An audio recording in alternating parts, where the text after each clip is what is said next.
Robert's on woke. TV's Robert's on woke. He's on woke. Welcome to it, yes, sick freaks. I am your not-so-humble host, TV's Robert. This is TV's Robert's on woke. Thank you for taking the time out of your busy day and your busy schedule to spend some time with me. I really do appreciate it. So last week was part one of the conversation with Steven Avery talking about some nerdy stuff and some Star Trek stuff. Hopefully y'all enjoyed that. Part two is going to be coming up later on in this episode, but I figured that first, there's some things to talk about and there's some things that I want to talk about. So first and foremost, I want to thank everybody who's reached out and talked to me about the situation involving my wife, Nikki, and her health issues. I think we're on the path to getting better. Don't know how much better yet, based on new current medication, which she started this past week. Oh my God. Didn't realize that the medication she's being given right now is actually designed to treat advanced breast cancer. I mean, that is some hardcore medication, and it has knocked her on her ass, for lack of better phrasing. But hopefully, we're on the path of getting her better. So keep her in your thoughts and your prayers, and I greatly appreciate it. Hopefully, we are on the path. That's all I can really say about it, because this has been a long, drawn-out process. COVID has made it worse, because doctors are so antsy about seeing patients and then getting things scheduled, and then insurance companies are being a bunch of douches. It's just been one big calamity after another, and I'm really having a hard time with keeping the levity that I try to keep about it, because it's a pain. Doctors, they suck right now. Insurance companies are terrible. If there's anything that you're being prescribed that is off-label, they take their sweet-ass time trying to approve it. It is insane. But y'all don't tune in to hear me complain about personal life stuff. So let's get on with the show. I teased this in the last episode, and I was planning to kind of release a shorter episode after last week, but just ran out of time. So I'm going to get into the other stuff that I teased last week now, such as an FAA group urging the FAA to move to gender-neutral terms, meaning words like airman or cockpit are no longer supposed to be allowed. Oh boy, what are we supposed to call it then? Well, a Federal Aviation Administration advisory group wants them to replace words like airman and cockpit with gender-neutral terms like aviator and flight deck. The FAA's Drone Advisory Committee put forth the recommendations in a report, and it is part of a broader push for equity in the agency and aviation industry. Everything has to be about equity right now.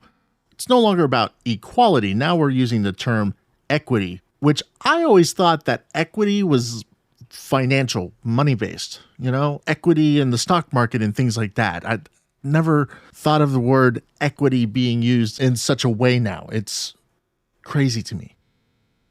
But the Drone Advisory Committee says that research shows that the utilization of gender-neutral language can lead to a more inclusive environment that draws more people to the industry and helps keep them there.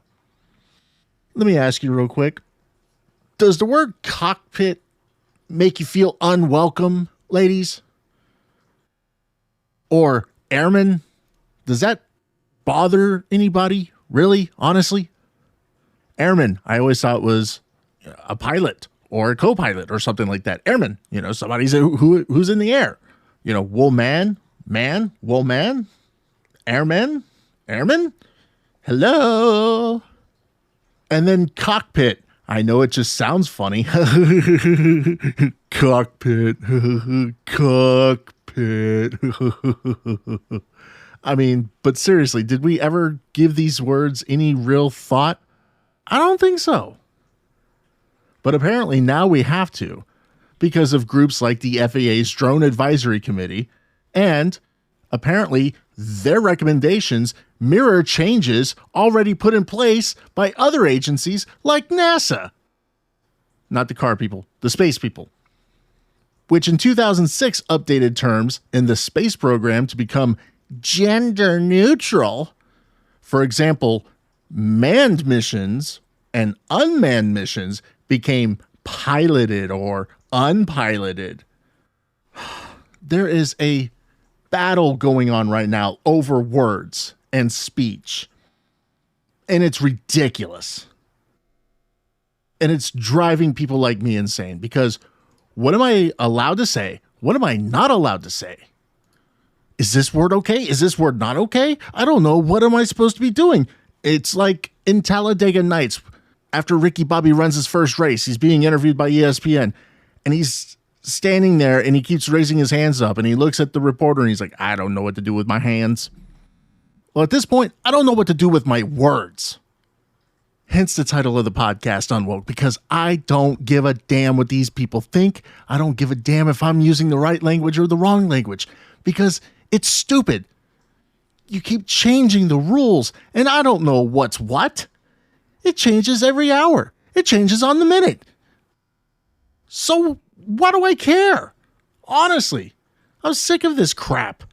Now, I mentioned a war on words and a war on speech. If you guys would like to get a better telling of what exactly is going on and how to combat it and things like that, check out Michael Knowles' new book, Speechless: Controlling Words, Controlling Minds. It's a best-selling book, although the New York Times won't put it on the list because, it's a book by a conservative. So obviously, if you're selling books, don't trust the New York Times system anymore because if you're not on their side, they're just not going to count it. So whatever.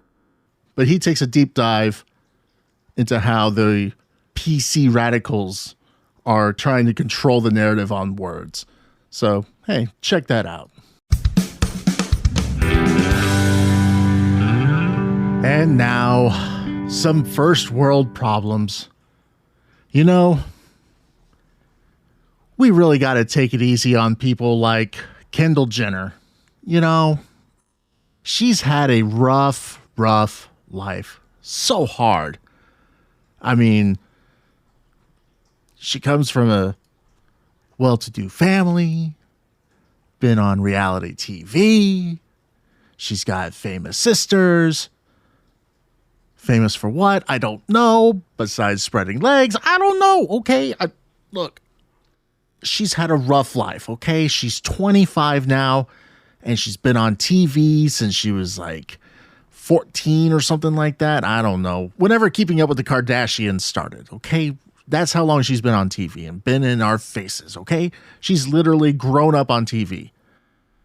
Which, that whole family and that show is the cataclysm of dumbing down America.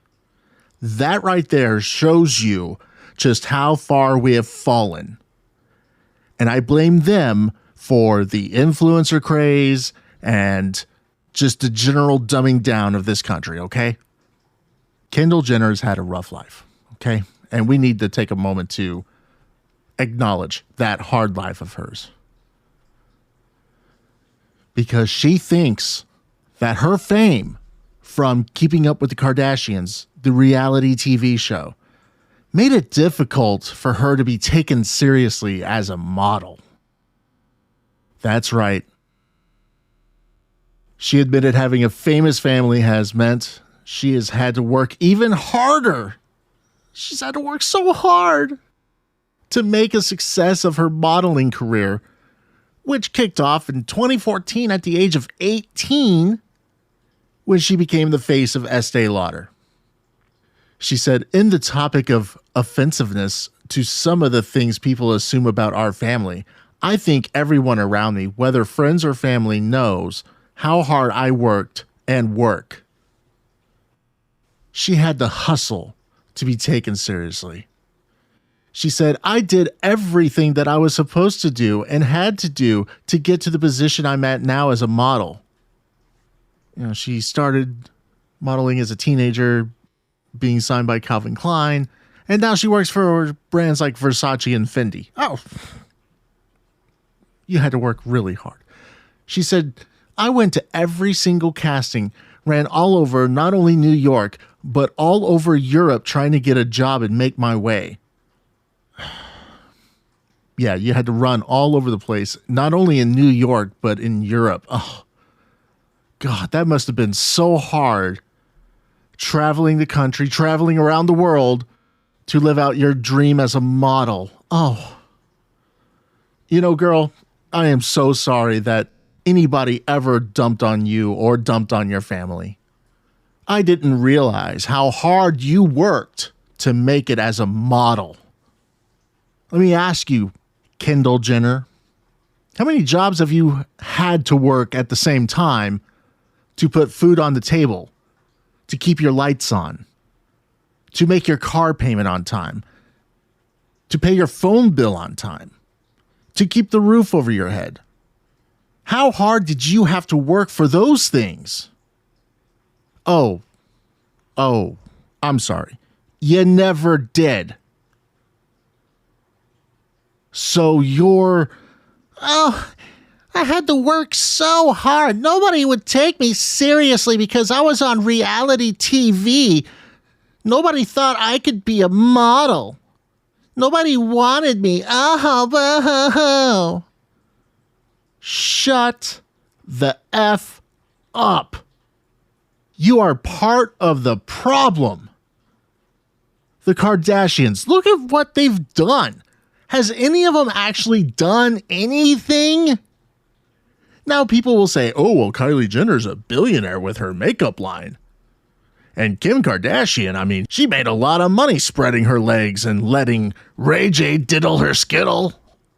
Oh, but really, what have they done?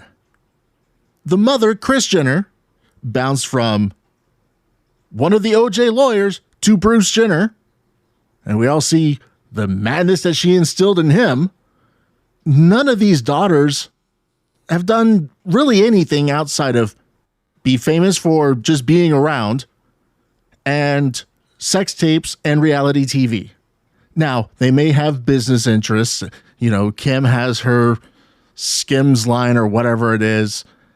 But how did they gain the ability to have those platforms and have these other ventures? Oh, right. So I have to repeat the question, Miss Jenner. How hard did you have to work? How many jobs did you have to work at the same time to make your ends meet? If you want to talk about working hard, go outside and look at people who are working hard. Now, what I do for a living isn't considered hard work by most people, but I work hard. You tell me if 2 full-time jobs, a part-time job, and a freelance gig while still trying to do this, if that constitutes hard work.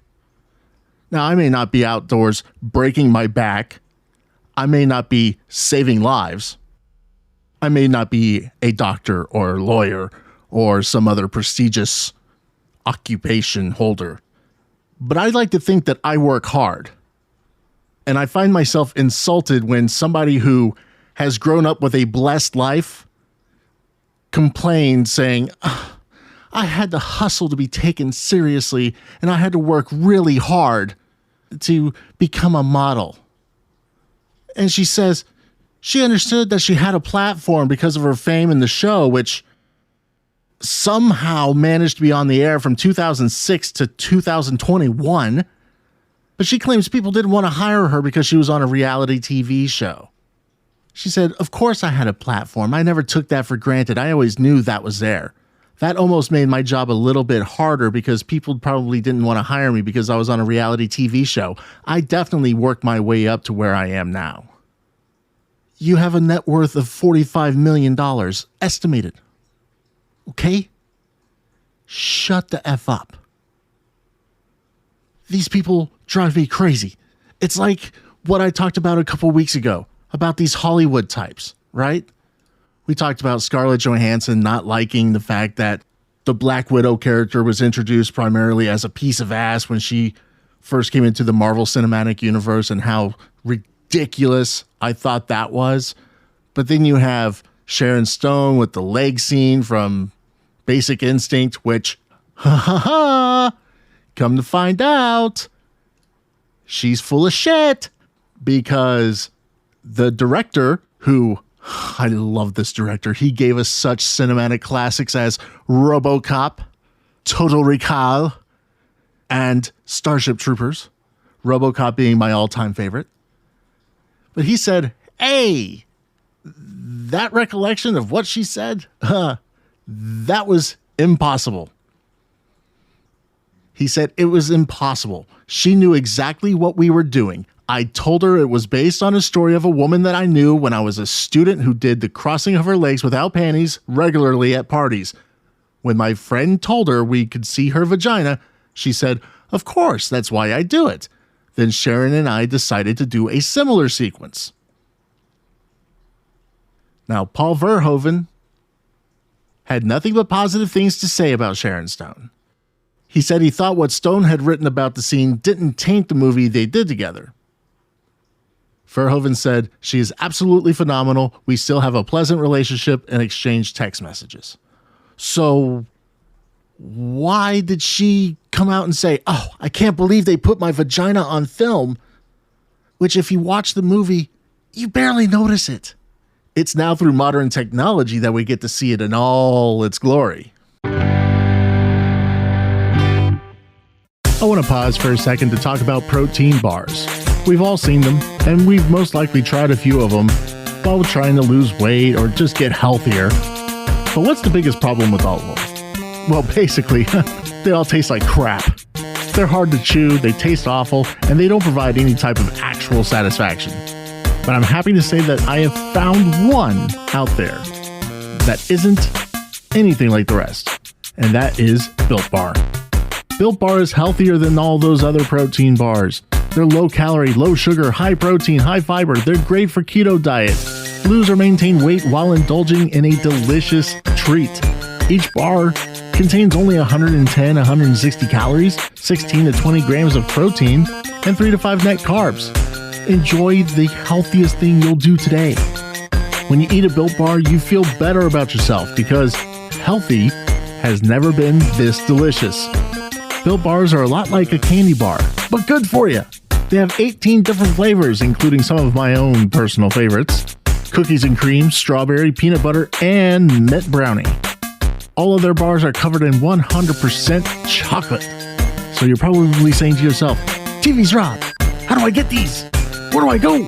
All you got to do, go to BuiltBar.com, use the promo code TVsRob to get 10% off your next order. Use promo code TVsRob for 10% off at BuiltBar.com. Trust me, you'll love them. I do. BuiltBar.com, promo code TVsRob. He's on woke. And now, without any further ado, here is part 2 of my conversation with Steven Avery on all things Trek.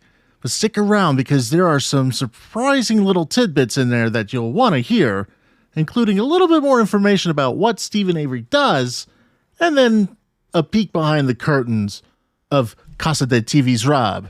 Space, the final frontier. These are the voyages of the Starship Enterprise.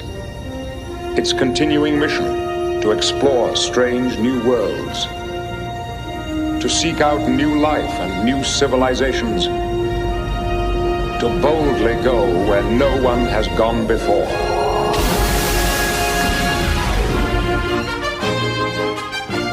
My wife and I have had this discussion a few times. She cannot get into TNG at all. She enjoys certain things about it, but the thing that she absolutely just cannot stand is the fact that the series is just so cliquey. She's like, you have the main cast, and that's pretty much it. It's just one big clique. Anytime they try to bring somebody else in, it always falls flat.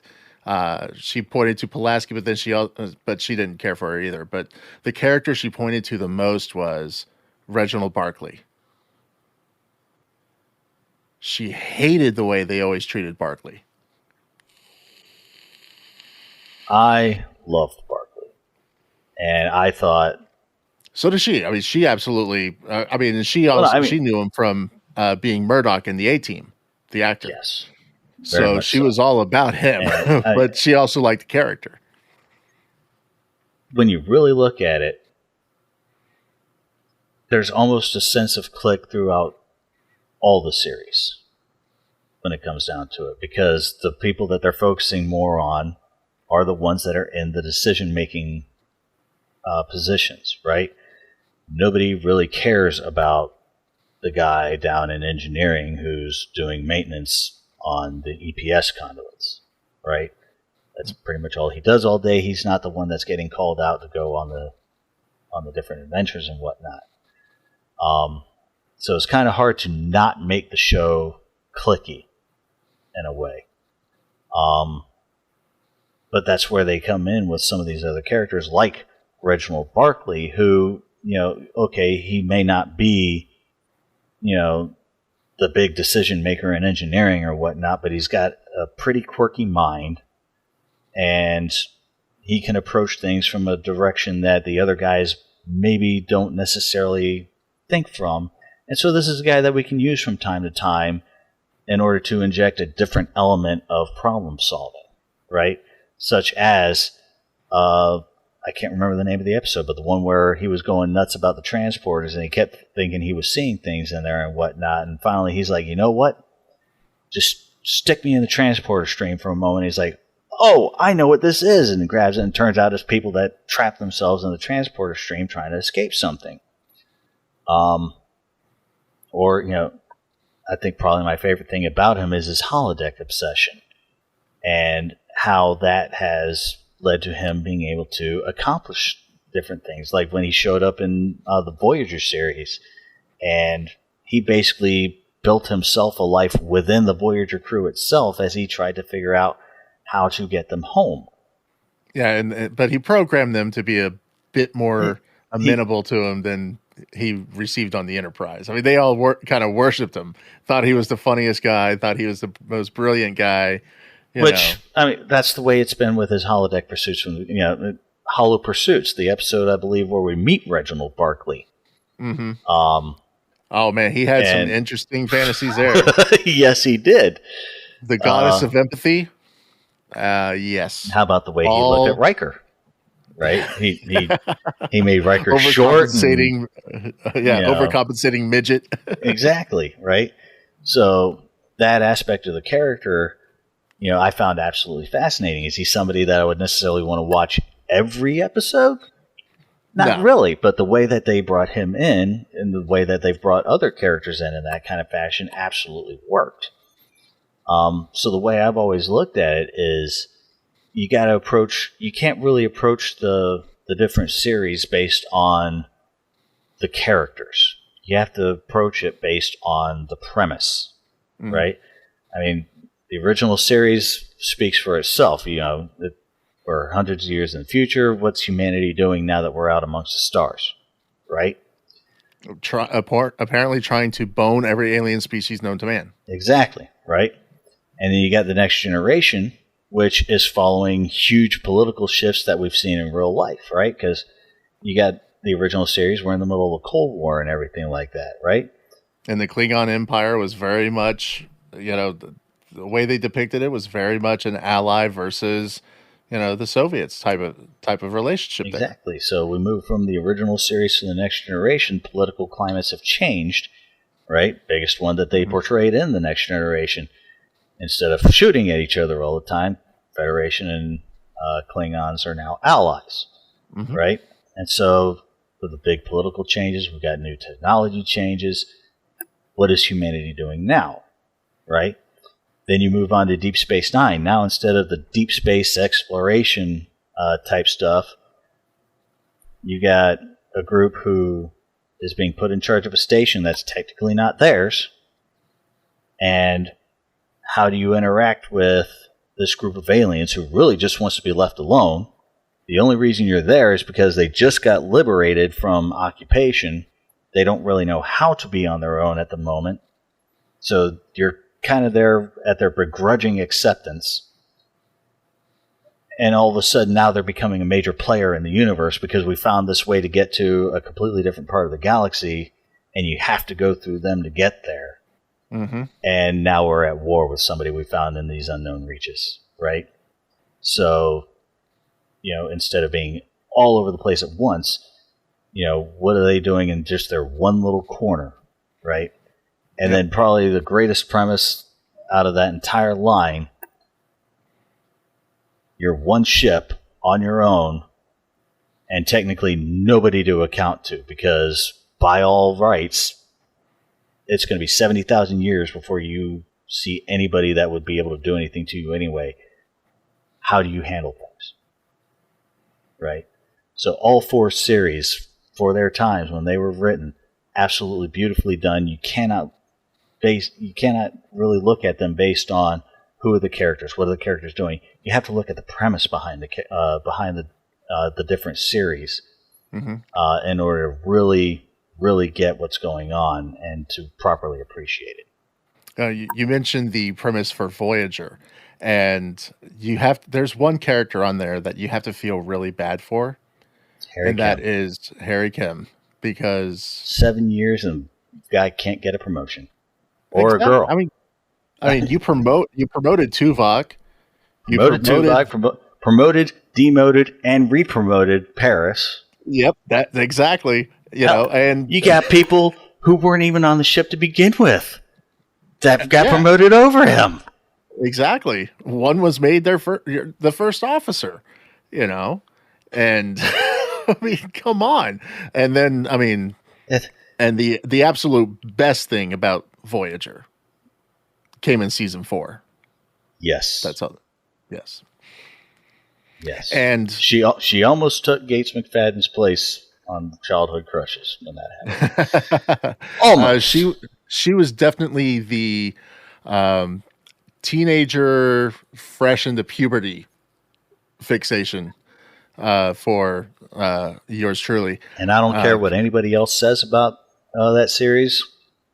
I thought it was actually pretty well done, but what they did with her character in Picard, I was just about to get loved to that. It. Loved it. Whoa.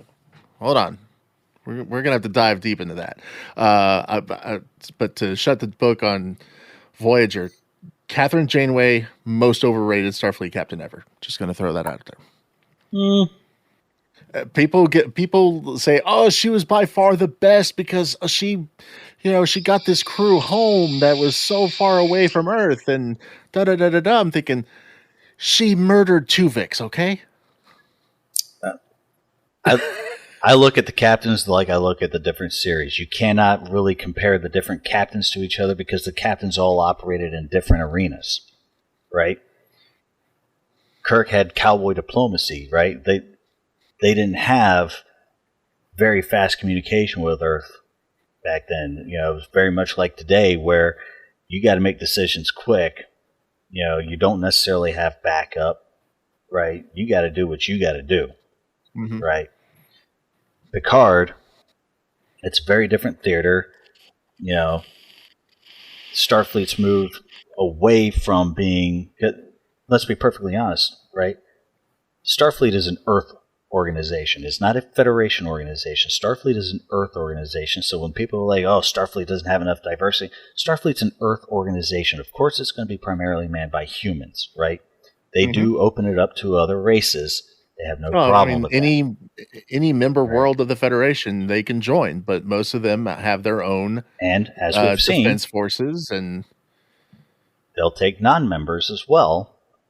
Granted, he was technically a citizen of the Federation because he was adopted by humans, but Kronos is not a member world of the Federation. But they had a Klingon, and then later on, you had a Ferengi. Exactly. Who saw that coming? You had Bajorans. Right. You had Bajorans in Starfleet. Yep. Exactly. Before the Federation even had a formal relationship with Bajor. So precisely. But in the original, Starfleet was pretty militaristic simply because they were the primary defense for Earth, right? As they started to grow and expand, they moved away. They were still a defense force, but they started to expand more into exploration, diplomacy, and stuff like that. And that's where Picard comes in, right? He's the diplomat who can, throw down when needed. Throw down when needed, right? Cisco was by far more an administrator than anything, right? But man, did he step up. Very much so. He got rid of Q in one episode by punching him in the face. Probably the best dealing with Q ever. But his was all about how do you run this station that in the end you're really not in charge of to begin with, right? Yeah, how do I straddle this fence and the added pressure that was put on him by the Bajoran technically I work people. for these guys, but it's their station, so if they tell me that I got to do something, right? And on top of that, I'm on the front line of a war. Exactly, right? Yeah. And then last but not least, you got a woman who's pretty daggone by the book, except she's got really no book to refer to because there's nobody out there to answer to. She's on her own. She basically had to write her own book. So none of the captains had anywhere near similar experiences to each other. So to say, oh, this captain was better than that one, like, how do you think Kirk would have been if he had been flung 70,000 light years across the galaxy and had to get home? I know exactly how he would have been. Right? There would have been a lot of human penetration in every culture. Very much so. A lot of penetration into different cultures and a lot of penetration into alien women. I wasn't going to specify that, but yeah, a lot of penetration. I will. Human penetration. I mean, Cisco in the old days, they're probably, the way that he handled things, I don't know that the Klingons would have bothered coming as close to the Federation as they did a lot of times. Not to say that Kirk didn't handle them properly, but just the way that Cisco, he slapped the living shit out of an omnipotent being. I don't think he would have had any problem taking it to the Klingons if they sufficiently pissed him off. Which he did. He did. Because you had the big battle between Gowron and Cisco, and then before you know it, as soon as Gowron got his ass whooped by the Dominion and everything, Cisco's right there with a little pad saying, "Just sign here, and I'll make we'll help you, fight these bastards." Exactly. Come on. So, he single-handedly dismantled the Khitomer Accords and then reinstated them. Pretty much. Come on. That's boss. Definitely. And he was the only captain with a kid. And he was the only captain that didn't start off as a captain. The only captain with a kid that we know of. Well, God only knows how many Kirk had. Yeah, exactly. Well, we know of one. But we didn't know about him till he was an adult. and we barely got to know him. We lost him. We lost him far too soon. So. And it looked like David was hot on that Savick tail too. Until I didn't like what they Star did Trek with that 3. character. I loved her. I loved her when they first introduced her. I thought Kirstie Alley did beautifully with it. Yeah, and the whole thing that where she didn't come back, and when you find out the whole reason why, it's so effing stupid. Yeah, it was always reported that she wanted too much money. She wanted too much money to come back because she had gotten the Cheers gig and she thought her star was much higher than what it was. Well, come to find out, it wasn't her; it was her agent. Mm-hmm. The agent screwed her out of that job. Otherwise, she said that she wanted to come back. She said if she had known, she would have taken less money to do Star Trek 3 than what she did for 2, knowing what the size of the role was. But the agent misrepresented the interests. Because I thought she played that really well. And then when you find out the future plans for that character that got abandoned, oh damn. Because that could have been Kirstie Alley in Star Trek 6, betraying Starfleet, betraying the Federation, instead of Kim Cattrall as Valeris. Could have been. I mean, I don't think they could have really taken it down the road of Savick. I think it still would have been Valeris. But I mean, they had all sorts of plans for Savick, and it makes me wonder if Kirstie Alley had stuck with it. You know, not to say if her agent hadn't screwed the pooch. If her agent hadn't screwed the pooch, if Kirstie Alley had still been Savick, would they have gone with it? Because I think a lot of the reason why she disappeared was because they switched to the other actress, and people were like, "Who the hell is this?" Yeah, I mean, and the actress decided that she needed to differentiate herself from how Savick was portrayed before, so she went straight Vulcan. Which was wrong, because Savick was not straight Vulcan, right? There was more nuance. She used the human vernacular. She showed emotion at the end when Spock's tube was being shot from the ship. You know why? Because she was supposedly part Romulan. Exactly. Which is why I thought the way that Kirstie Alley portrayed her, especially when it came to the Kobayashi Maru scenario, the way she went into that, I thought was beautiful for a Vulcan-Romulan hybrid, right? And the way that she kept, you could see the frustration every time Kirk gives an order, and she's, "Can't do that, Captain," right? And she's trying to keep herself calm and collect. You can see she just wants to turn around and be like, "No, you can't do that." But she's like this. And she's looking at Spock saying, "How have you dealt with this motherfucker all these years?" Exactly. Right? Doesn't this guy just piss you off? So, just watching all that, and the way that she goes back, and especially running into her other Lieutenant, you've done something with your hair. It's still within regulation. That's not what he was looking at. Yes. That's not what he was looking at. Because this was young, hot Kirstie Alley. Yes, very much so. But, and she was wearing that top that was low cut. That yes. That gave you just enough of a hint. Indeed. And knowing the Kirk character, you're like, he ain't looking at her hair. But, good on him pointing out the hair. Mm-hmm. But and just the way that she reacted, because, this is supposed to be a Vulcan, but you could see the flush and the way that she reacted. It's still in regulation, Which, that's definitely not a Vulcan trait, the vanity of the hair and stuff like that. So exactly, I'm with you there. But yeah, that other actress came in and she just completely ruined it, because she was like, I want to differentiate myself from the way Kirstie Alley did it, and she went the straight Vulcan route, which is not what that character was. Yeah, and for Star Trek VI, they had originally written the Vulcan officer to be Savick. When they called Kim Cattrall about it, and she said, "I don't want to be the third actress to play that part." And again, I think suddenly turning Savick into a traitor like that just would have. Because there was no natural progression towards it. Yeah. Well, not just that, but just after how we knew her before, and then suddenly turning around and making her a traitor like that would have ruined it for too many people, natural progression or not. I mean, you could say that we almost know her as a rapist. As a pedophile rapist, because allegedly at the end, when they leave her behind on Vulcan in Star Trek IV, she was still in Starfleet. She was still in uniform. Why didn't she go back to Earth with the crew?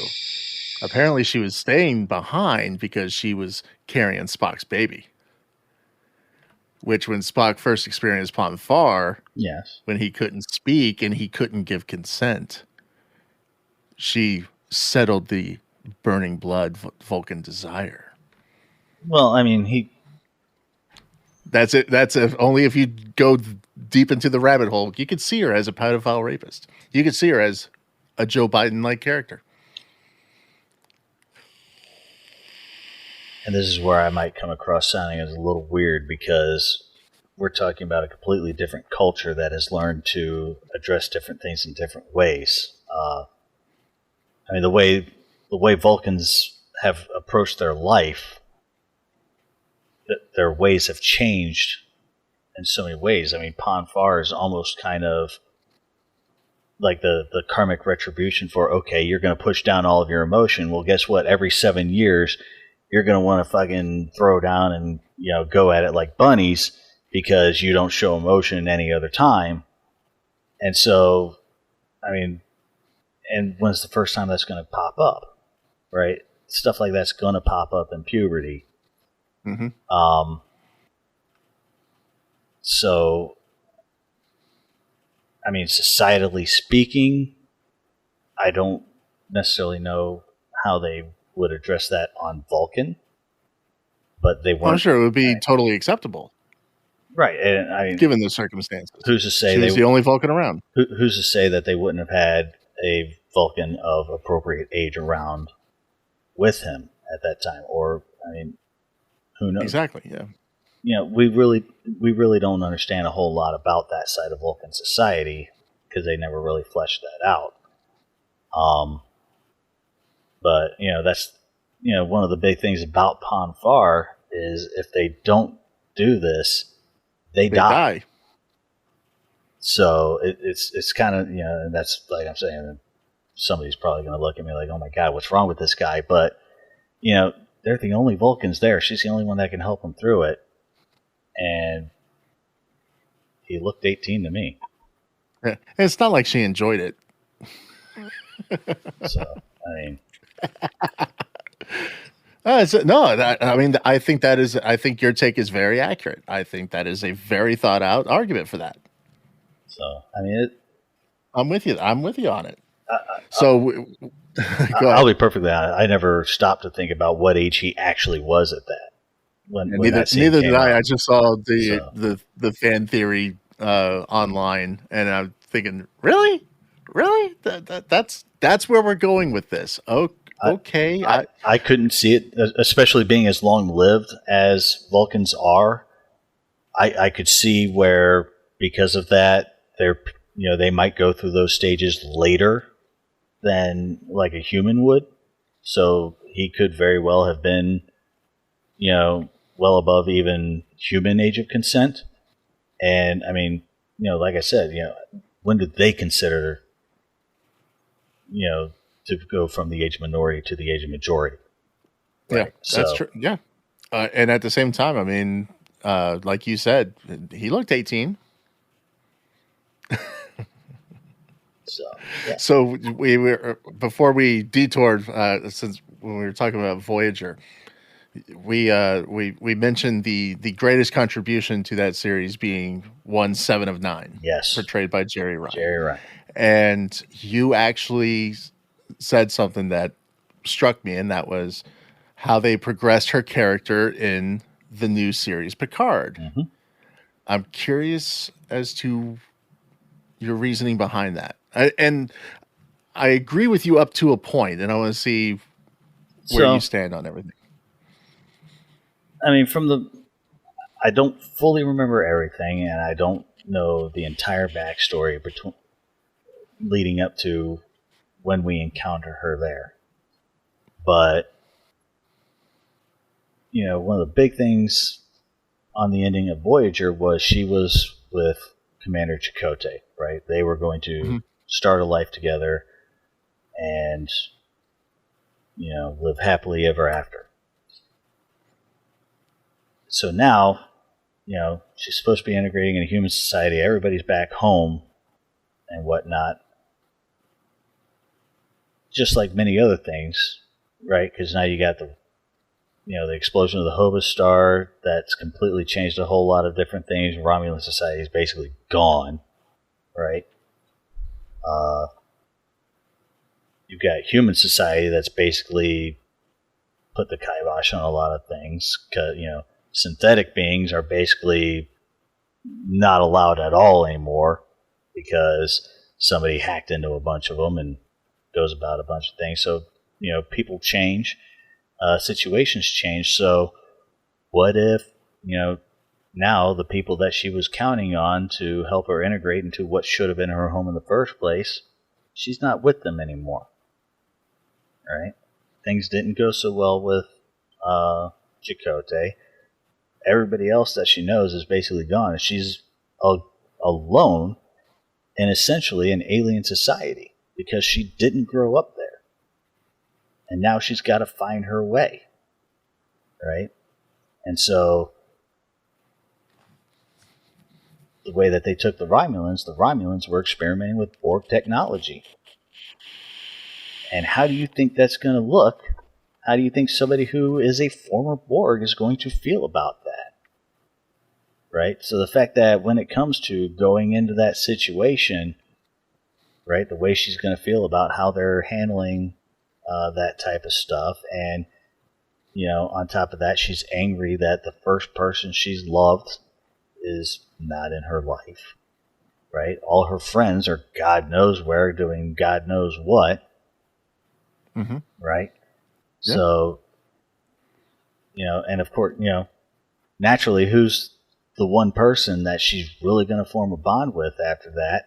The former Borg Q, who has been liberated from the collective and is once again a human in his own right. And which was so cool. That was so cool bringing him. That was awesome. When I realized that's who that was, oh my God, I about had a heart attack. Yeah. Same actor and all. I love the fact that it was the original actor who portrayed that character. And it was It was great. And the bond he had with Picard, even after all of those years. I mean, he was when Picard was having a pure freak out PTSD style moment on the Borg cube. Hugh was the guy who picked him up and said, "You are not Locutus of Borg. You are Jean-Luc Picard." Exactly. So, but just because Picard still struggled with that, even after all of those years, that was really, really good casting and really good move. Exactly. Writing and everything for that particular part. Yeah, absolutely. Exactly. But just those different elements. I thought the way that Jerry Ryan went in and played, 7 of 9 in that way, we're years down the road and these different things, have gone on. I thought the way she handled her character, and that was just absolutely brilliant, especially when it came to, okay, I need to find some way in order to, cause a distraction, basically. What's the best way to do it? I'm going to play Borg Queen for a few minutes, bitch. Yeah, exactly. Yeah. And the character development that they showed with her, I like the fact that she wasn't a member of Starfleet. She was not your model Starfleet officer. That was cool. Absolutely. She was part of the Fenris Rangers. That was cool. I love how she went out for revenge after, on Voyager, we had this little group of Borg children. Well, one of them stayed, and she, for better or for worse, with it, knowing it or not knowing it, she developed those maternal instincts on this one Borg child. Even in the Voyager series, she had this maternal instinct towards him. Hey, something's fishy about this boy's parents. What's going on here? Oh, come to find out, he was a sacrificial lamb to the Borg so they wouldn't mess with his planet. Exactly. Oh my God. And when Icheb is captured and he is basically stripped for parts, she finds him and she finishes the job. Basically, it was a mercy killing. Yeah, but that fucked her up very much so. Which is probably what led to her not being with Chakotay anymore and all that jazz. But yeah, I mean the progression that they took her through, I thought was just absolutely brilliant. I loved it.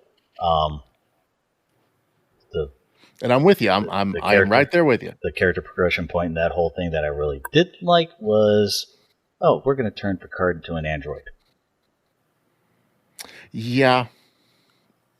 I think that I liked the way that they took his character through the most of it, especially when he was sitting there in that one admiral's office and basically telling her, you're a piece of fucking shit. For the way that you've done this, that, the other. And I don't care who you are. I've heard a lot of people complain about, this isn't real Star Trek because of this, but I thought the F-bombs in that series were just absolutely brilliant because we have spent so long looking at Star Trek and it's supposedly the perfect society, and for once, seeing human beings act like fucking human beings was just absolutely awesome to me. I was like, this is Star Trek. Well, and I get that. Okay, we can't say it on broadcast television, So obviously you were limited there. Yes. And you're not going to throw it out so much in the movies just because you can.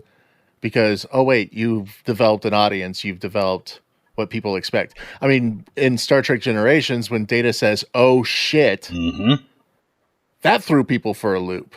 And I'm thinking, well, I mean, Spock said, "Go to hell," and we had double dumbass on you in Star Trek 4. If I were human, I believe my response would be, "Go to hell." Quite possibly one of the greatest lines in the originals. And the fact that everybody turns and looks at him and they're like, "What?" And if I were human, he just deadpans and he just turns his head and he says, "If I were human." Okay, well, if it's cool with Spock, let's go. Yeah, but that was definitely one of the greatest moments of Star Trek, was going through the Picard series. And do you expect me to believe that 400 years from now we're not going to say fuck? I mean, no, not at all. It is the ultimate utility word. So they've got a whole YouTube clip on it and everything. Exactly. I mean, comedians have done long bits about it. I mean, we know what. So I didn't have a problem with the language. I was expecting a grittier. Since this is on streaming only, I was expecting something more like that. And that's what we got. We got, the darker side of Starfleet. We got the darker side of the Federation. We got attacked by, these android beings, and because of what happened here, we're going to ignore the living hell out of you, who's about to be blown up by a damn supernova, and your society is going to die because we decided we're not going to help you out because we just got attacked over here. Completely human thing to do. Mm-hmm. Absolutely. Which, of course, leads to where Picard is in that series. So where he takes his ball and goes home. Yeah, he's just, you know what? This is what Starfleet is now? Okay, fuck that shit. I'm not in this anymore. Right? Hell, who's he living at home with now? 2 Romulans. Yep. Right? Absolutely. Showing who he is. He didn't give up. He did what he could, with what he had available then, helped as many as he could. He even gave 2 of them homes on the family vineyard. Right? Mm-hmm. Still being who he is, not changing just because somebody else decided to do things this way. Yeah, he disagreed with the entire Android policy because he knows he knows better. He's still torn up over the loss of Data. He's upset over the way that they handled the Romulan situation. Yep. So he basically just took his ball and went home. Now he left a lot of things undone. Mm-hmm. He didn't tie up all of his loose ends before taking his ball and going home. I mean, he hurt former crewmates, and of course, the Romulans and everything else. I mean, he literally just took his ball and went home. Said, "Fuck this shit, I'm out." Yeah, showing that even everybody admired him for 7 years and for 4 movies. And then, seeing what happens to a guy when he's just like, you know what, makes one decision because he can't handle the way everybody else did and the effect that it had on other people, which, of course. When he lost faith in the organization to which he had dedicated his entire life to. Yeah. I mean, that broke him. And when you mentioned turning him into an android at the end of the season, I think that the writers... I think they pigeonholed themselves, planning on this being just a 1-season outing. It was going to be just a limited series. And then when CBS was saying, "Oh, no. We want season 2 and probably season 3." Which they're like, "Well, shit, what do we do?" No. The entire premise and it looks like that whole thing is being retconned. Yeah, the entire premise of it was a bad idea. I mean, not the Picard season itself was brilliantly done, I thought. I loved it to death. A lot of people have been like, I didn't like it at all. I personally loved it. And I think it, like if they had killed Picard at the end, I'd have been fine with that.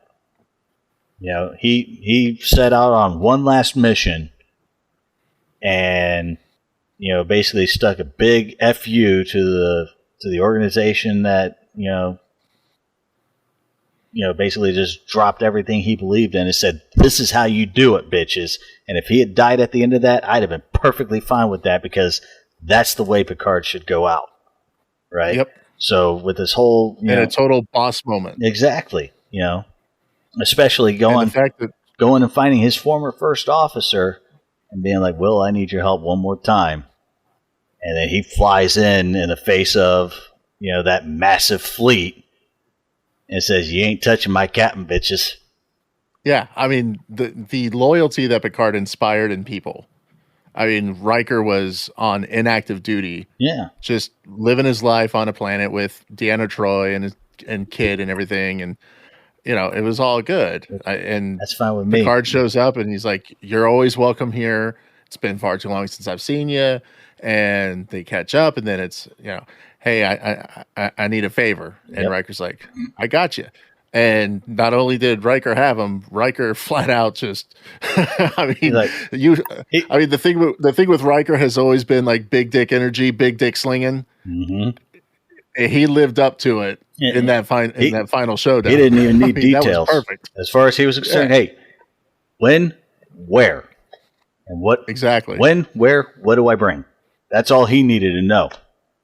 And I think he brought a lot more than what Picard was expecting. Very much so. And like even the reaction showed. Beautifully done. And the one favorite thing about that entire episode was awesome.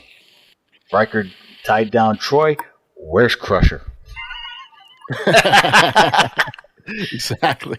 So. Yeah, I mean, Riker got everything in life that he was wanting. I mean, he got to command a starship. He got to have a long career. He got to have the wife and the kid and the home and this and that. But he always felt that loyalty to Picard. Always did. I mean, he passed up command after command after command because he always felt like that was the place he was supposed to be. Mm-hmm. Can't really blame the guy for that either. No. But, I mean, the way that Picard phrased it to him at one point was, being the first officer on the flagship gives you a certain air of distinction, but you're still just second in command. Becoming a captain, well, it's a great opportunity for you, but you're going to be going to this little known ship and this little known quadrant of the galaxy. You kind of fade into the background because you're no longer on the Enterprise. Yeah, but everybody's got to start somewhere. Picard didn't, suddenly become a captain and just, hey, here's the flagship of the Federation, right? Worked his way up there, and that's the same way that Riker would have had to gone too.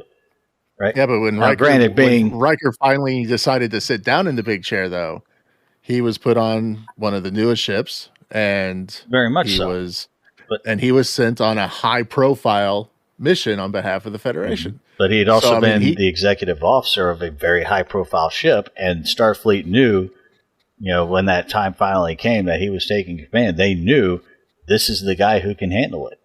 So. Yeah, they finally figured out how to get him to sit down in the big chair. And it was offer him a glamorous ride, okay? I mean, he's not going to settle for, hey, here's this old Excelsior-class starship that, it is janky as all hell, and you're just going to be kind of patrolling. You're not going to get the choice missions and everything. It was, hey, let's put him on one of the newest ships in the fleet, and let's send him on this mission that, he's already familiar with because, oh, wait, that's where the Enterprise just wrapped up their last mission. Yeah. And let's give him the glitz and glam. And what do you know? Quite honestly, at that point, anything less would have been a waste of talent anyway. So you don't take a guy with that experience and send him off to, do the job of the Cerritos. Exactly. Yes. from lower decks. Yes. You don't send them to do that. The cameo in the final episode of my God. For him absolutely hilarious. Great. Loved it. They show up, they take care of the pack lids, and Riker's just sitting there in his chair, and he leans over and he's talking to Counselor Troi. He's like, and in his mind he's thinking, our duty shift is off in is up in 20 minutes and shooting some Packlets. Definitely Yep. got number one going. So we're gonna do this when we get back to our quarters. But then he leans in and he just starts saying, they've had a long road getting from there to here. I'm like, that is such the perfect hat tip. And you have Troy saying, "Don't do that." Don't do that. Probably in reference to the last good. time they did a last episode on something that didn't go so well. Oh man, that's Absolutely horrible. God, that was terrible. So I think probably the face palm moment for me on that one though, it was just like, it was so bad, but it was so Riker. Give me warp in the factor of 5, 6, 7, 8. I was like, are you kidding me? Well, I mean, Picard always did say that it would be his ship, and he would be able to inspire his crew through his personality. Mm-hmm. And you got to throw something quirky. He did it. The whole jazz musician thing. Yeah. That's exactly what that was a hat tip to. And no, that's what I was saying. It was so bad, but it was so Riker. Exactly. The only issue I had with the Picard season 1, other than turning him into an android, which I think that was just totally writer's block because of CBS and Paramount going to him saying, no, we're continuing this. Oh, by the season, way, shit, what do we get? We were going to kill him. What do we do now? Exactly. So they figured out a way, but apparently that is going to be retcon thanks to Q in season 2. We'll see how that goes. Bad idea. Because apparently they broke time. I didn't like the ending with 7 of 9, and that was betting a female. I'm thinking, no. And that's just more, just personal preference. No. I mean, it just seemed like, wait a second, where did this come? It was we're throwing it in there, and we gave absolutely zero explanation. Yeah, and that's where I hate when they do stuff like that, because had it been a storyline that had been built right, I don't have a problem with anything like that, not at all. It doesn't bother me in the slightest. You live your life the way you're going to live your life. When you're at the end of an arc and just out of nowhere, boom, lesbian relationship. Like, huh? What the hell did that? Yeah. That was probably one of the big, why did you do that? And I'm sorry, don't take absolute perfection off the market for us guys. Yeah, no. Yeah. No. That was literally an appeasement moment, is what that was. It was appeasing to certain people. It's the only reason why they put it in there. I will say that straight. CBS, I dare you to come to my home. I will tell you to your face, you fucked up with that move. Yeah. And now the fan theories out there about DS9's Dr. Bashir and Garrick being gay, like we have to pigeonhole, we have to assign sexuality to everybody and everything now, and it's just I don't need it. I don't need that in my life. No, most people don't need it in their lives. We just want to be able to. Humanity enjoy lived the how long show without doing that? Exactly, and I mean, like I said, just don't take 7 of 9 off the market for the guys. I mean, no. that was probably the other. Are you going to make her buy? I mean, am I able to jump in that sandwich? Probably the other disappointing thing about her character in Picard was no more skin tight suits. Yeah. That's okay. You could look at her and you could just imagine it. Yes. I know I did. Yes. Yes, I did. This baggy, this jacket and these, looser fitting clothes. Yeah, I still see you in the cat suit. Sorry. You're not shaking that mental image from my head. No, not at all. Just like Counselor Troy when she was in all those skin tight suits. Yeah. You're not erasing that image from my head. Period. That change I actually didn't have so much of a problem with, although I wish they hadn't made it just as sudden and permanent as they did. So, well, at least they gave a reason for it. They did. Because I look at it in a couple different ways. A, she's the ship's counselor, right? So having those certain outfits where, I am simply here as a person to talk to you and whatnot, absolutely vitally necessary. Some of the dresses that she had, it was just kind of like, no, you need to find something different, right? But for that, it wasn't so much even like the skin tight aspect of it. Just as it was something comfortable. It was something casual.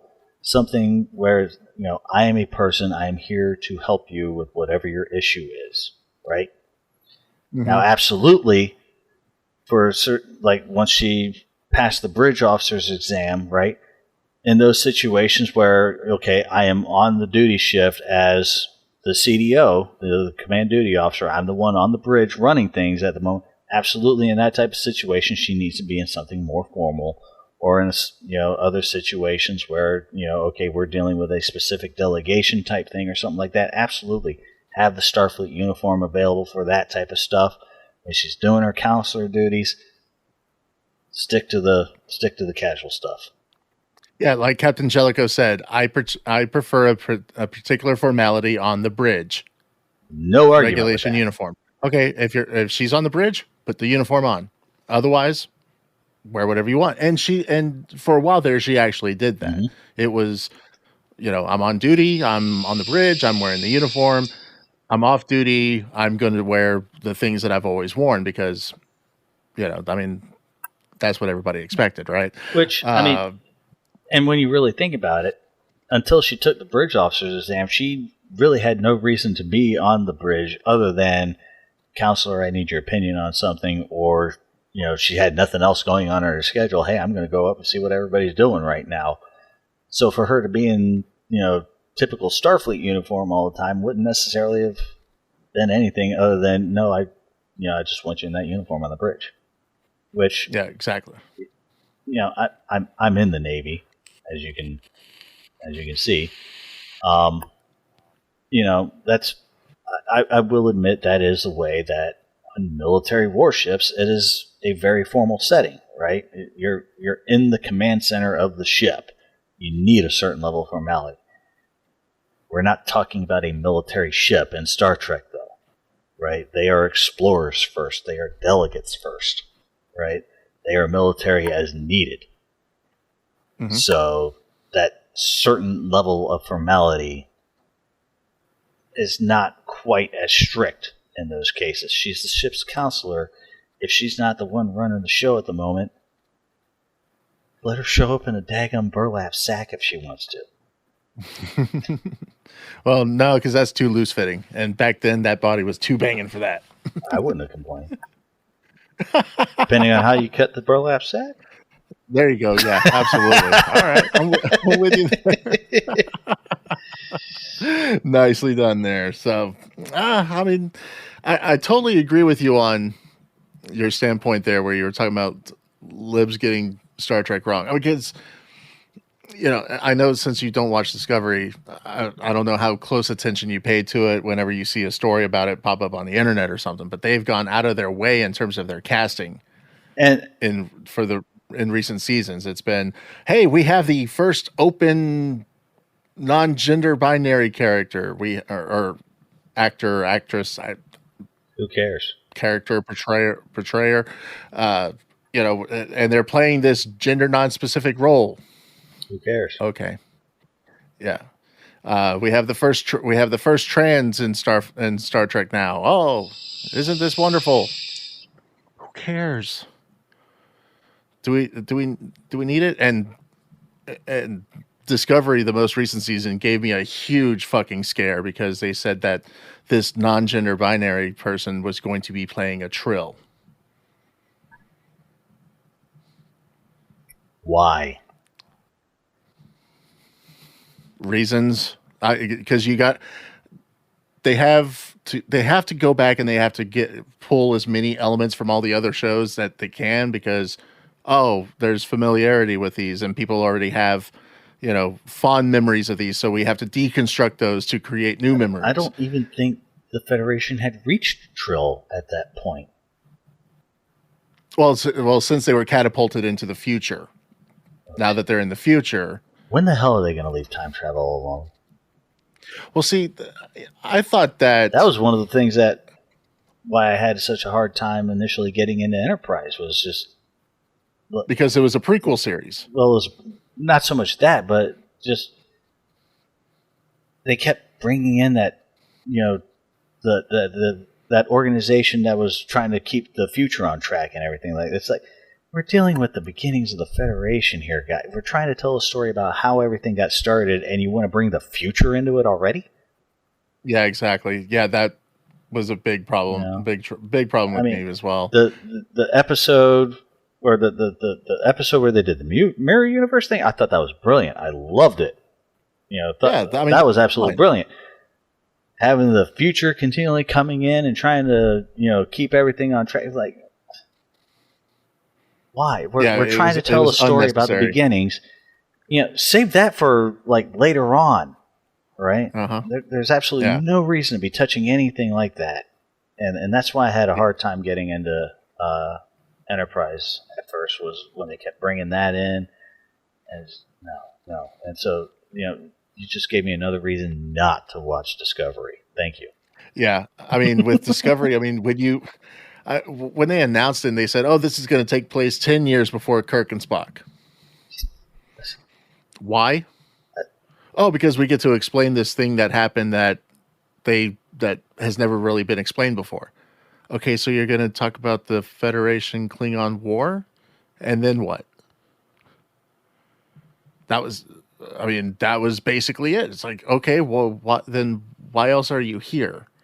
And they had started writing themselves into just this corner, and then they started rewriting canon, established canon throughout 50 plus years. This is one of the reasons why I can't watch the new Star Wars trilogy. They completely obliterated canon. Yep. And so they decided that, okay, the only way we could really give ourselves creative freedom is if we jump into the 29th century or something like that. We shoot so far into the future that nobody knows anything about what may have happened.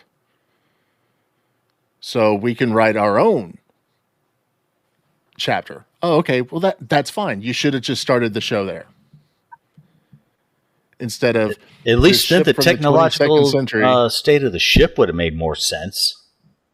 Yeah, this 23rd century ship is now flung 900 years into the future, and they have finally arrived at Starfleet headquarters, and they show all these different ships and space dock and everything. And one of them is the USS Nog, which I thought was a brilliant hat tip to Aaron Eisenberg, who had passed away before that season had started filming. So I thought that was a really cool touch.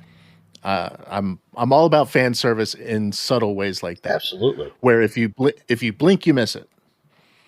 But then right beside the USS Nog was USS Voyager NCC 74565-J.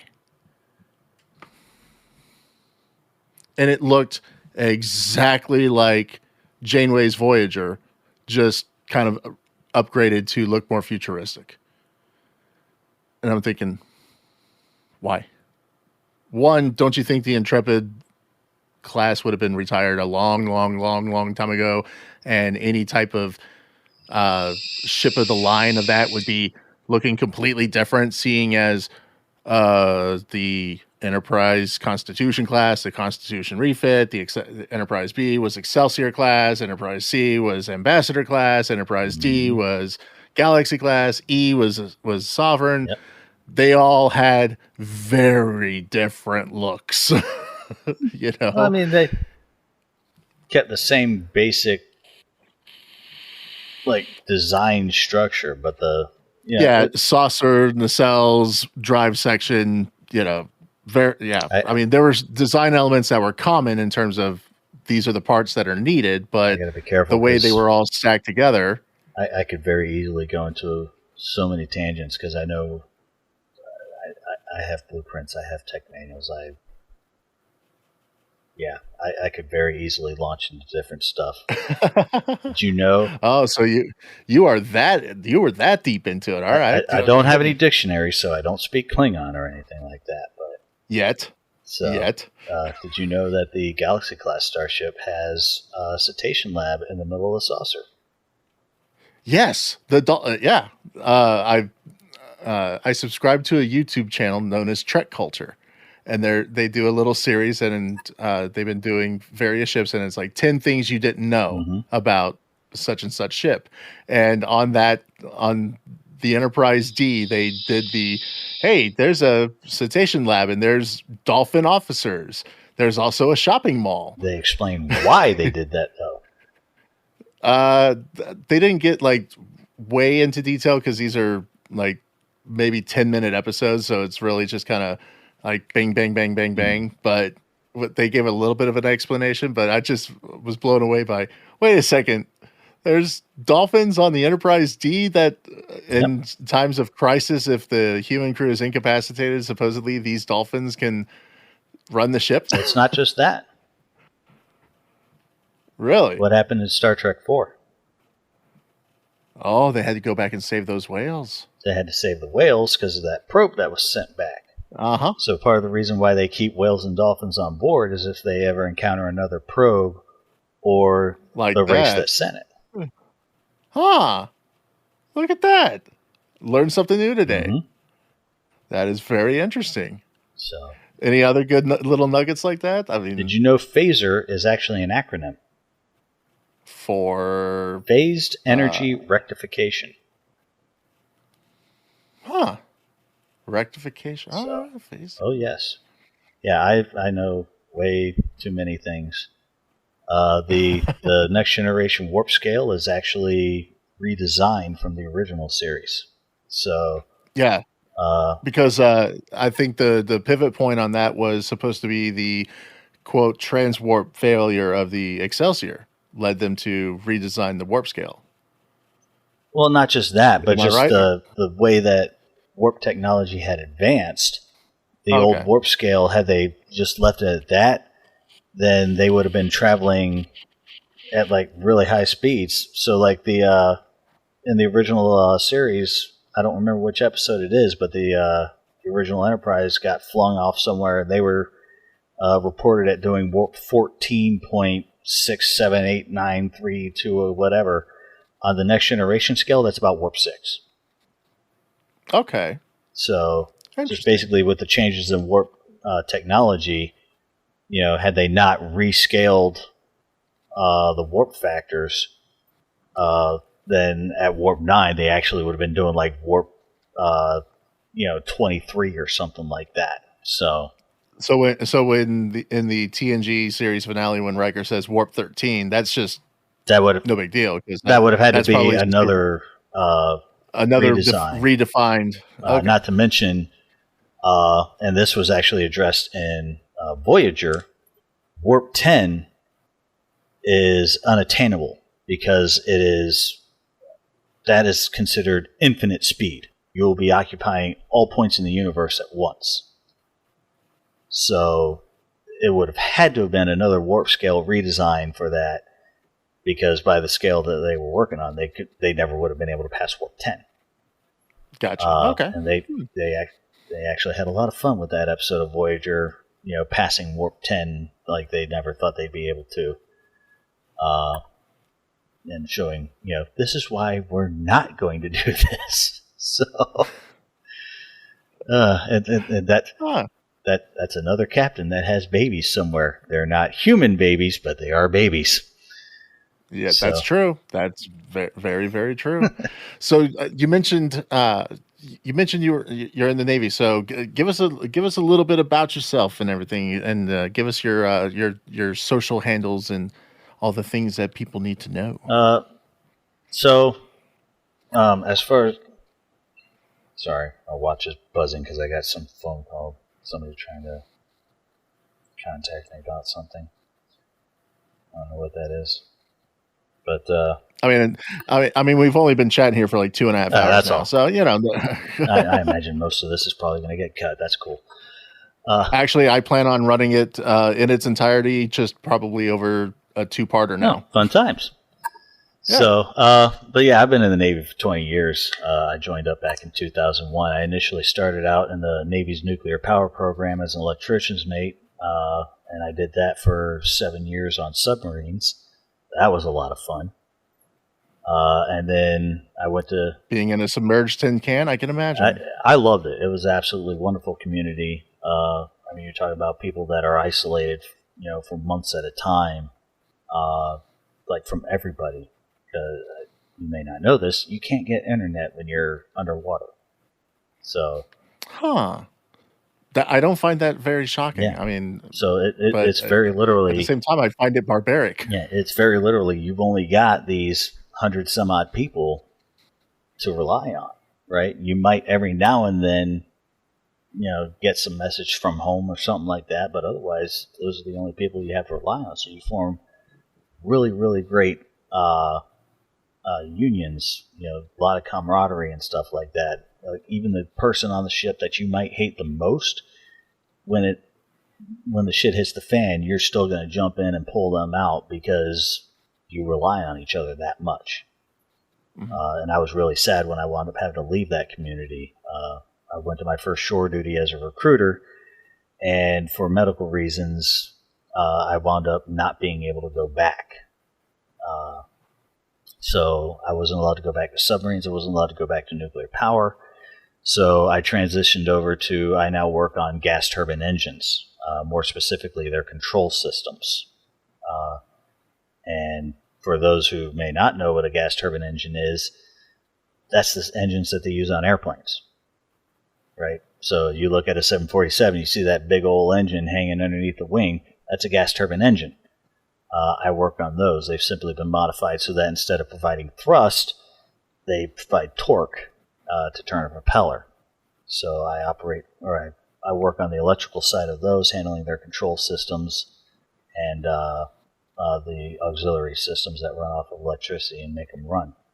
So I've been in over 20 years now. I'm actually getting ready to retire here soon. So, not sure where I'm going yet from there. Probably going to go work at a civilian power plant somewhere. Yeah. Well, I mean, that sounds like that would be right up your alley. So very much so, and it wasn't something I ever expected. For a long time, I was very dead set against going into the military. I was like, not going to happen. My dad was in for 28 years, and he was gone a lot. I was like, I'm never going to do that, and then I wound up working at a bookstore for 2 years, and I loved it to death, but it just wasn't providing what I needed in order to really get out into the world. And at the begging of my... Now, did you, you said that you had joined in 2001, yes. Pre or post 9/11? Pre. Okay. I went to... I was just curious when you said 2001, because I know that, I had just graduated high school and had started my freshman year of college when 9/11 happened. And I remember so many people from my graduating class of high school, since we were all fresh out, a lot of them went into military service because that moment in time just triggered them, and that's what they went to do. I didn't. My knee had been all screwed up and jacked up, and I had surgery on it, and they're like, yeah, no. the physical requirements. I mean, I had rehabbed, and I was pretty much back into peak shape at that time, but they said, yeah, based on just that alone, you wouldn't be able to even think about it. I was like, okay. Yeah, I went to boot camp in January of 2001, and then I went straight from there to a nuclear power training pipeline. And I was actually at home after my first phase of training down there. And it was like 2 days before I was supposed to go back, was when it happened. And I remember that day very clearly because I was actually at my recruiter's office where I had signed up to join. And I was spending a few days there helping out, because that's something that happens a lot with a lot of the newer recruits. They go home for their first leave, spend a few days at their old recruiter's office, and they go around and talk about, this is what I've been experiencing since I've joined and stuff like that. And I was doing a similar thing with them. And they had the radio playing while I was there, and they're like, you know what, man, you're getting ready to go back to school. We don't really have anything going on. Go home. Spend the next couple of days with your family. It's all good. And as I was saying goodbye to everybody, that's when we heard about the first plane hitting the towers, and everybody was just like, "Good God, that guy was an idiot." How do you fly a plane in a building? We didn't. Then you find out more. We didn't think anything of it. I got in my truck and got it started up, and I turned on the radio. I was like, wonder who else is talking about this. And I'm just driving along, and that's when I heard them say something about the second plane, and that's when the moment hit me. I was like, "That's not an idiot pilot. We're under attack." And and mind you, this is 2001. I'm in a 91 Ford Exploder, so I floored it as best as I could. I think I got it all the way up to 56 by the time I got home. Oh. You were right on that. You were right on the edge right there. If you had hit 57, we wouldn't be talking right now. At least I didn't get it up to 88. But exactly. But I basically floored it and got home. I didn't even bother getting out of uniform or anything. I turned on the TV and I sat there for like 4 hours just watching, and that was what was on everything. Like I think they shut everything off that day. I don't remember. I found the first news channel I could think of, and literally sat there for hours. I was watching when the towers collapsed. I remember, the towers collapsing, and they didn't even notice at first because everybody's just talking, and all of a sudden, somebody, "Whoa, did you see that?" And they all. I was sitting in class, and freshman year of college. I mean, and not like I went to a major university. I went to Tarrant County College, which is based, community college, junior college, whatever. We called it Harvard on the highway. And sitting in class, get done, and I had about 45 minutes to an hour before my next class. So I go over to the library because, hey, they have, all of these computers with internet. So just get on. I start surfing, and I pull up a website and for a local radio station, and they on the top it was, they show they have the picture, and it's just the headline is just talking about what happened, and I'm thinking, is this a joke? I mean, because it seems so far out of the realm of possibility that wait, we're under attack by planes flying into buildings in New York that it didn't compute at first. So I decided, okay, well, I still got time. I'm going to go out to my car, and I jump in the car. I turn on the radio and turn it to, our local news talk station that I had interned there, and I was working for one of the sister stations at the time. And it's wall-to-wall coverage from ABC News, wall-to-wall, and with local break-ins, and thinking, holy shit. And I get out of my car and I walk to my next class, and the teacher walks in, and we're all sitting there, and I'm talking to a couple of people about it beforehand, and they had no idea what had happened. The teacher comes in and says, there are times in life when there are things more important than what we're doing here right now. So go home, be with your families. Okay.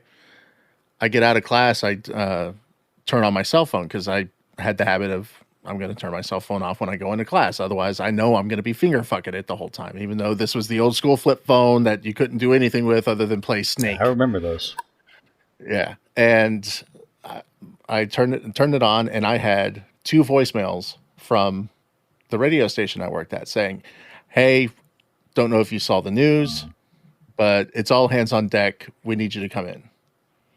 So, and then the other one was, hey, haven't heard back from you. We need you here. Yeah. So I call up my boss. I said, hey, sorry, I was in class. He said, no, I understand, you have school and everything, but we need, are you able to come in? I was like, yeah, I'll be there. So I got in the car and I drove, hauled ass to the radio station. Yep. And granted, I mean, what are we going to do in Dallas? Okay. I mean, there's no impact we can really have, but it was, just show up I had been working at that station for less than 6 months. first job in radio, I don't know shit. Okay. I was your weekend overnight buried where if you screw up, nobody knows because nobody's listening guy. But it was, hey, you know how to edit audio, you know how to edit tape. So what we need you to do is we need you to go in here. We need you to just record the feeds, and we just need you to cut up news bites and things like that. Okay, cool. And I was there for 8 hours. That's more about it than I could have done, because I had that very similar type of feeling. You know, it took me a little while to get to that point, because like I said, I was glued to that TV for hours, but I got to a point I was like, I got to call the command. I got to call the schoolhouse, see what I need. You know, are they going to be trying to call everybody back or whatnot? And like you were saying earlier, you know, when that happened, a lot of people started showing up at the recruiter's office. Hey, we just got attacked. I want to help do something about it. You know, so here I'm 6 months out of boot camp. All I've got is, you know, very basic training on my job as an electrician in the Navy now. But my first concern was I might need to go out and do something because of this. And so I'm calling the schoolhouse, you know, hey, I just saw what's going on. And I imagine everybody's going nuts trying to figure out what's going on. Like, yeah, dude, I mean, you're in school. We don't have the ability to send you out to a ship yet. So, you know, I mean, for right now. So you're just you just continue doing what you were doing before. When are you supposed to be coming back? I was like, I'm supposed to be back in a couple of days. They're like, well, I mean, if you're able to come back in a couple of days, because we don't know what's going to happen with the flights or anything right now. You know, I mean, basically what it comes down to is stand by. You know, if something comes up, we'll let you know. I'm going to guess that as a service member, that was the most helpless feeling in the world. It was actually kind of frightening, to be honest, because, I mean, intellectually, you know, I don't think anybody has any illusions as to what they're signing up for, but it's one of those things where it's like, what are the chances, right? And it wasn't even so much that, you know, oh my God, if I'd known this was going to happen, I never would have signed up. Just who would have thought this actually would happen in my time kind of thing is what that was. So very much was like, oh my God, I might actually be going off somewhere. And I mean, in some ways, fortunately, with the way that this particular conflict has gone, I've never directly been a part of it. So no vessel that I've ever been on has actually gone over and launched missiles for it or anything like that, or at least if they have, it wasn't while I was on board. I was going to ask if you had ever seen like active combat in any of your roles there. No, I have done some pretty cool stuff. 98% of it I can't actually talk about. You and Tyler both. That's because that's the stuff that I'd want to talk about. I'd want to find out. It's the nature of the beast. So yeah, I totally understand. A very good friend of mine. We grew up together through school, through middle school, high school, and everything. And you know, he works. He's never been in the military, but he works for the Department of Energy. That's the one. And there's, I mean, even they can't. He can't talk about most of the stuff that he does. Yeah. Like, well, what do you do? I can't really talk about it. Okay, well, give me something that you do. I inspect fire systems. Really? Yep. You inspect fire systems? He said, yeah. And on occasionally, I get to burn stuff. Well, tell me about the burning of stuff. I can't talk about it. Yep. Like, wait a second. You work in you're out in Tennessee at Oak Ridge, which anybody who does any research on Oak Ridge knows. So what are you doing over there? Can't talk about it. You ever find some loose nuclear parts? Can't talk about it. Damn it. Can you get hands on plutonium? Can't talk about it. No, damn it. Especially when it comes to the nuclear power stuff, they are very, very, very tight about that. So it's outside of like combat units like the SEALs and whatnot, that is probably one of the tightest regulated aspects of the military is the nuclear power program. That's and great. I wish I could tell you. I mean, it makes sense. It makes a lot of Wish I could sense. tell you more about I mean, it, but I can't. Yeah, no, that's cool. That's cool. So the skills and the training that you had in the military, did you have a natural like proclivity to it? Some of it, Because the okay. nuclear power program obviously is one that you would have to be very good at math for, which I hate math with a passion. I'm thankfully my skills are far above the levels of, say, one Keith Malinak. I mean, I hate the subject, but I'm actually really good at math, so that very much came in handy. And I found out I actually have something of a knack for troubleshooting. So when it started coming down to the point of learning how to find out what's wrong and fix it, I found out I'm actually really good at that. So, Oh yeah, I mean, there's no better way to learn that stuff than having your feet to the fire and having to just do which it. I've done on numerous occasions. So, Yeah, I mean, math was never a good subject for me. As soon as we got to letters as numbers, it was game over. Because to me, X was always 24. to be perfectly upfront, when I first went to talk to the recruiter, I initially told them I wanted to do something with photography or journalism. So I've always been I've always enjoyed literature. I've had my fun with photography and whatnot. I actually have a byline for a photo in Navy Recruiting Magazine. Oh, nice. And I love writing. I was. Do you have a digital copy of that photo? Do you have like a picture of that picture? I've got it somewhere. I'm pretty sure I can Okay. find it on my Facebook page at the least. If not, my mother should still have a copy of it, and I can just have her scan one or something. I mean, if it was easy to get to, I'd say, hey, I'll include it with some like episode art, but I'm not. Yeah, I'd have to It's dig. not like it's not a hey, I have to have this. Yeah, I'd have to I dig mean, for it a don't little worry. bit. But that's cool that you're. I mean, you're a published Yeah, photographer. but that's what I wanted to do. I wanted to be a mass communication specialist. At the time, it was split up into various different things, but it's all then conglomerated into just one job grouping called mass communication specialist, and that's what I wanted to do. And then they got my ASVAB scores back and saw my math scores and stuff like that, and they're like, hey, how does nuclear power sound to you? And I was like, that sounds nothing like photography or journalism. So Yeah, But- that would have been my response. It sounds nothing like what I want to do, but well, they I mean, snagged me with the I've thing I been was told looking once for. you sign on the dotted line, you can't really say no. Lots of ways you can say no. Not all of them are necessarily acceptable, but there's lots of ways you can say no. But they spoke to me in the language that I was looking at the time, which was I was looking for a better paying job. And they were like, nuclear power will pay you way better than mass communication specialist will.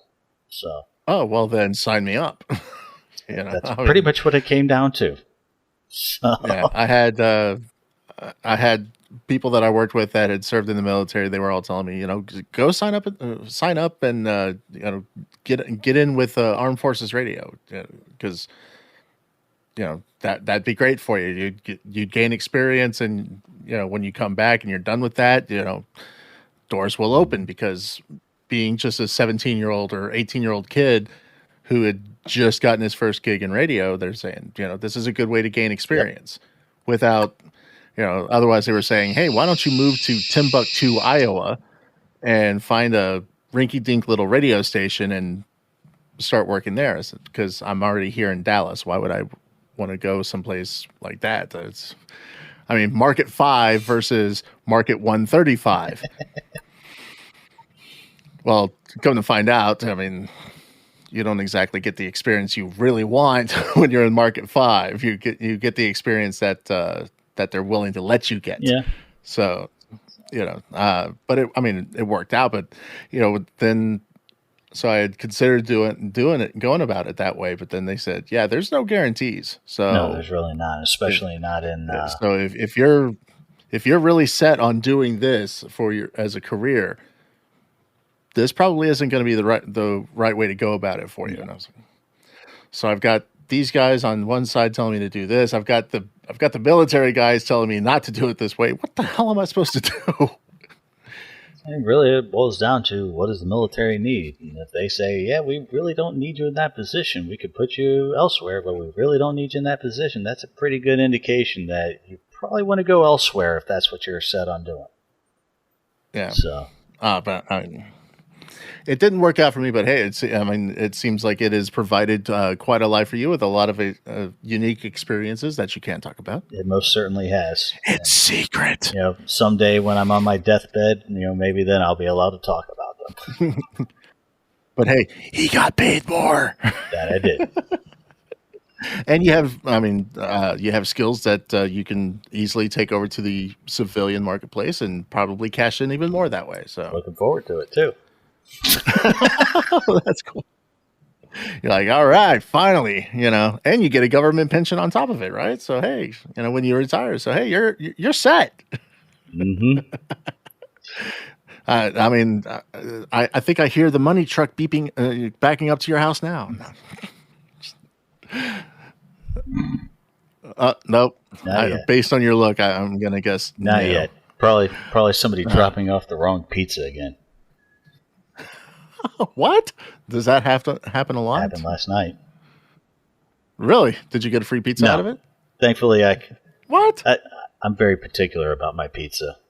So, okay. Thankfully, they had not, because I wasn't able to get to the door quite fast enough, so they just left it on the doorstep. But thankfully, by the time I got there, they had not completely left. So when they saw me standing there with these pizzas in my hand, like, where the hell did this come from? They were like, is that not yours? I was like, no. They're like, oh, well, can you tell me where the door to apartment L this is? I was like, well, this is the door, but nobody here ordered pizza. They're like, oh, that's weird. I was like, yeah, here. So, whoopsie. That's crazy. That is crazy. Well, Steven, hey man, I appreciate you coming on and your socials, your social handles. Everybody knows the Twitter one. You put that out at the beginning at President of DCBP. And on Saturday nights, like tonight, you can generally find me in the live chat room of Tyler Morgan's Relentless Daring podcast, annoying the living shit out of him. Yes, I was going to say that is when he came on and we were talking. He mentioned you, yes, he did. How you are a thorn in his side, just a little bit when he is doing his show. So, give me your side of what you do to one Tyler Morgan.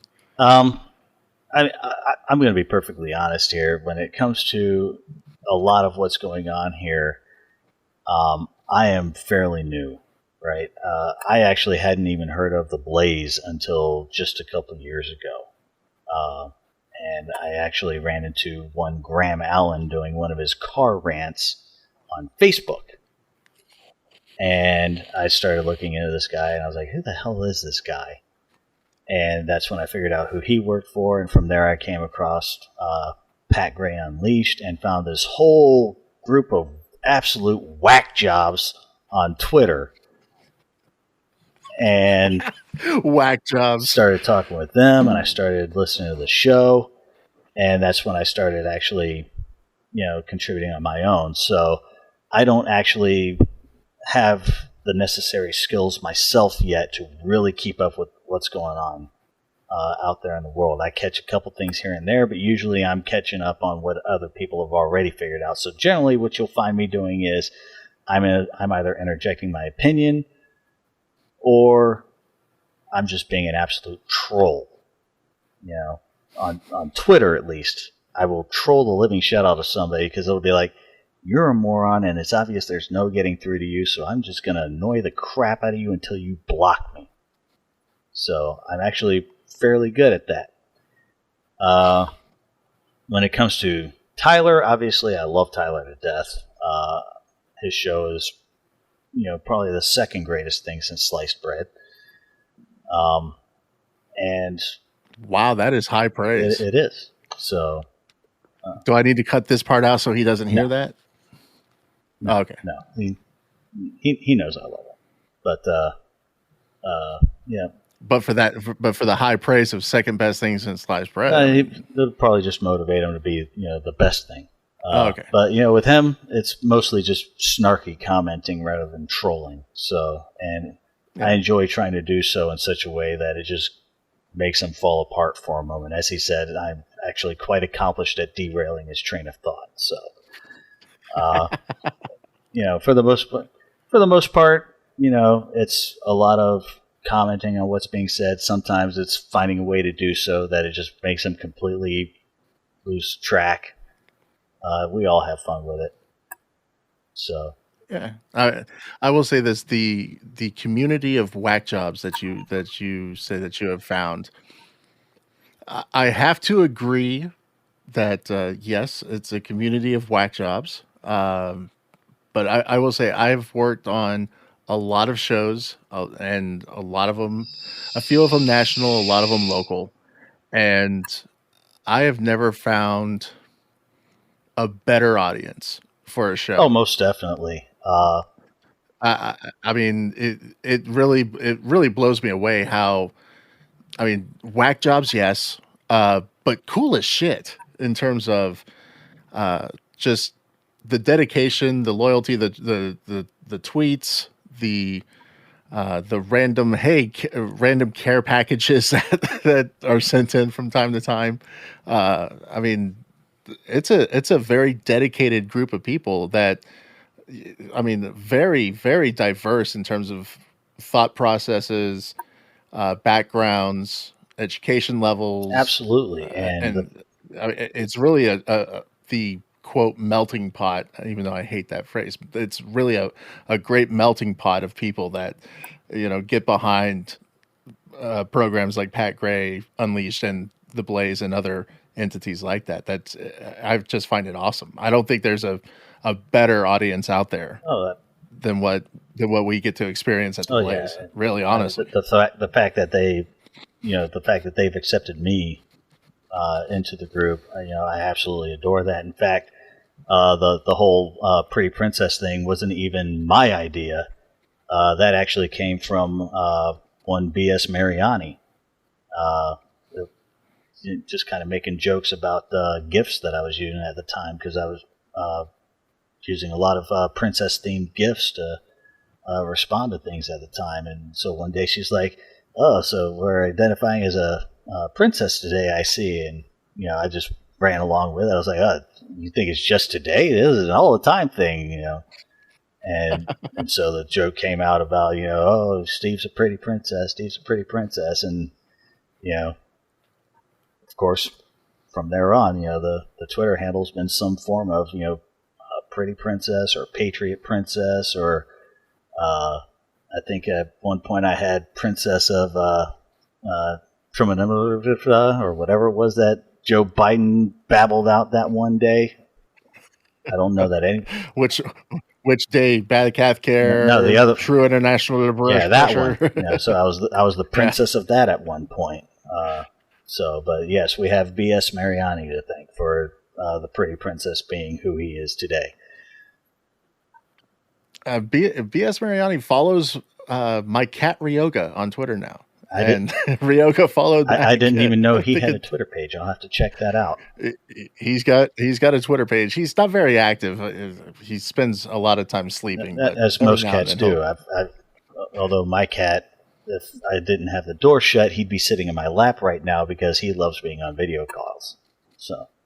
Oh, so does Ryoga. In fact, I'm surprised that he's not up here, because typically, so my wife is a national news anchor, right? And she works from home.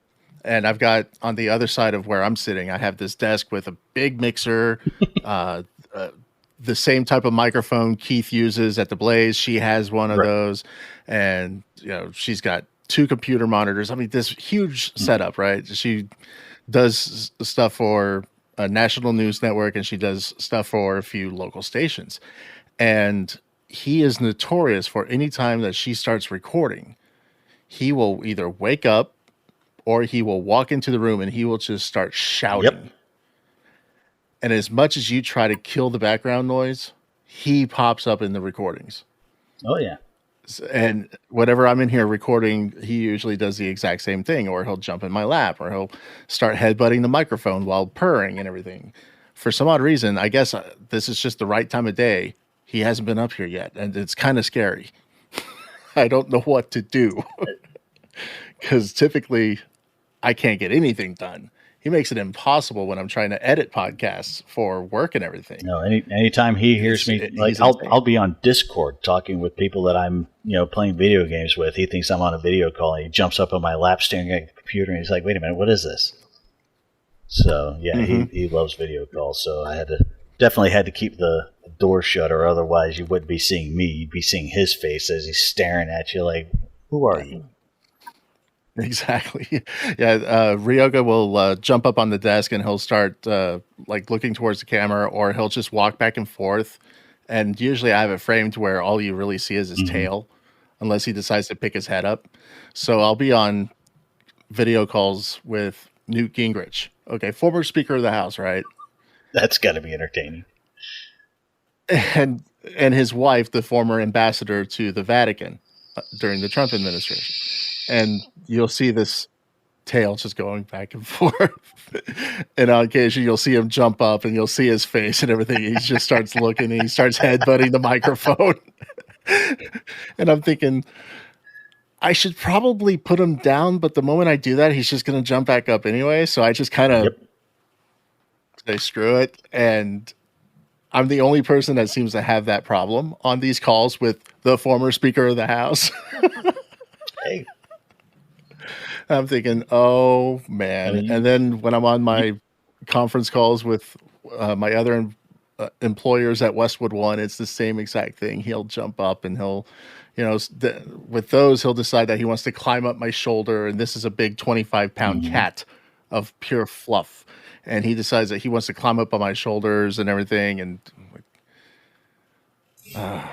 I should probably do something to deter this behavior, but he's a derp.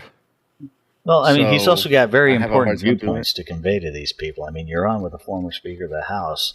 His voice should be heard. So, exactly. Yeah. Yeah. That's. I'm sure that everybody would understand his point of view. I need food. You need to pay him more so I can get more food. Hey, it's a viewpoint. Yeah. Or I was sleeping, now he's talking, and it woke me up, so I need him to shut up. So I need you people to stop talking to him. Let me ask one question. If he gets doused in water, does he turn into a pig? He gets pissed, and before you know it, it is game over for me. It's funny. He will... If my wife is in the bath, he will jump up on the edge of the bathtub and walk around. But the moment you start to get him wet, he acts like he's melting. Yeah, my cat does the same thing. We have a stand-up shower, and he will stand outside of it, and he will try to get the door open. I'll open the door just to screw with him, and he'll actually start walking in there. I'm thinking... okay, I wonder. One day I turned the water on. Oh, my God. Because I had the door shut. I mean, he's throwing himself at the door. He is just like hissing and screaming and everything. It was the funniest damn thing. But then as soon as he got out, he was, you thought that was funny, huh? He jumps up on the bed and he starts rolling around on my pillow and my side of the bed on the blankets and everything. I'm like, like he knows how to get revenge, little Indeed. asshole. So